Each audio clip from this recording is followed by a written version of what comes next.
Welcome back to another For Honor video and the Warriors Den recap from July 27th. As promised, they did release some big information that wasn't heroes or anything, so we're going to get into that. They also talked a little bit about what's going to be going on in the future of For Honor. So without further ado, let's get into the gritty details. Right to get into the best part about it, dedicated servers are coming to For Honor. Yep, just drop that line right there. Now, of course, they don't have a timeline, but this is something that's already been being worked on, and if you know anything about any of this stuff, you realize that that is a monumental task that will take time. However, it is not a rumor. It is guaranteed. Dedicated servers will be coming to For Honor. I'll talk a little bit more about this towards the end of the video as well. That was really the big set of news. Now, in addition to that, though, they touched on Season 3, like level cap and a new gear rarity, and what we're to expect in Season 4. More of a vague overview, but still some good information. The PTS that is testing all the defensive meta is live now, and they said they'll be doing one more test of this data, probably with some adjustments, during Season 3. If you can't do the little bit of math there, that means that we won't see these actual defensive changes, the changes to out of stamina, revenge, chip damage, live in-game until Season 4. So if you thought you were going to get that right now really fast, hold your horses, take a chill pill, relax, okay? It's coming, but not quite. Patch 1.10 was stability focused and more on the unlock tech. That one is live on PC as well as console now because PC was actually a couple days delayed.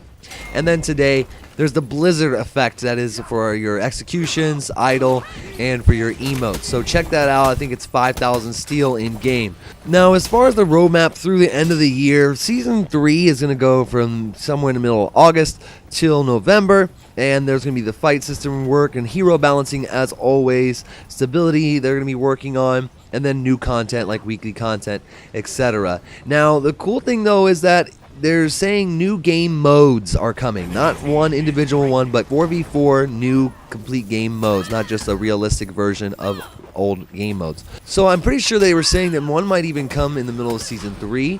And if not, we'll definitely have some in Season 4. So again, that's stuff to look forward to. Of course, in Season 4, they'll have 2 new heroes, 2 new maps as well. And next week's Warriors Den, we'll be talking about the heroes for Season 3. So subscribe to the channel if you haven't already, because I will be doing a recap next week on that as well. In Season 3, they're also increasing the level rep cap to 40. That's right, you're going to start seeing rep 40 people. There is a new rarity of gear, legendary, so there'll be a new tier of gear that'll be the color of the aqua blue that is for 144, and we can assume that you'll probably start getting that on rank 7. In Season 4, we're going to get a kind of upgrade to the entire training and tutorial modes. There's going to be a new tutorial, for example, that'll take advantage of the deflect mechanism and teach you about that. Some new training tools like where you'll be able to set up a specific character with specific combos or moveset to practice against that exact progression. There will not be a new rarity of gear in Season 4, but there'll be new items and etc., mostly cosmetics that you will see, and they mentioned that the gear stats might shift, not a complete revamp, but just different values in Season 4. The faction war was over. I did a video on that yesterday for the rewards and who won, and man, there's been an explosion of saltiness all over the internet about multiple different things. But to sum it all up, there was a faction tiebreaker kind of like conspiracy theory that they had got it rigged. Just to reiterate, the way that it works is that for the last round, that would be round 5 in the tiebreaker of the season, they go from that round of the amount of war assets that were deployed per faction.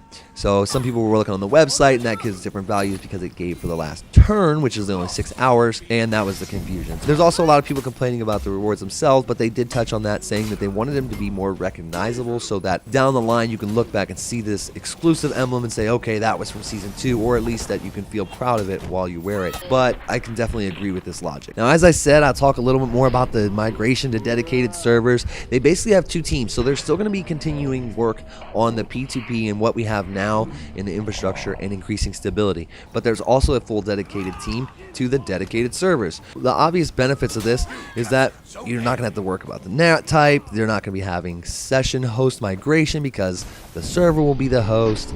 So that'll be pretty cool when that goes live, because I think it'll really increase not only the game itself but the player base as a whole. A lot of people left this game because they love the game and just could not get past the frustration of not being able to play or getting kicked. When this is a huge job and they don't have a set timeline. It's already being worked on though, so I wouldn't say this is something that's going to be a year and a half, 2 years, something crazy down the line. I would say that we'd probably see it in the beginning of next year, if not earlier, at least being integrated in. So let's look forward to that.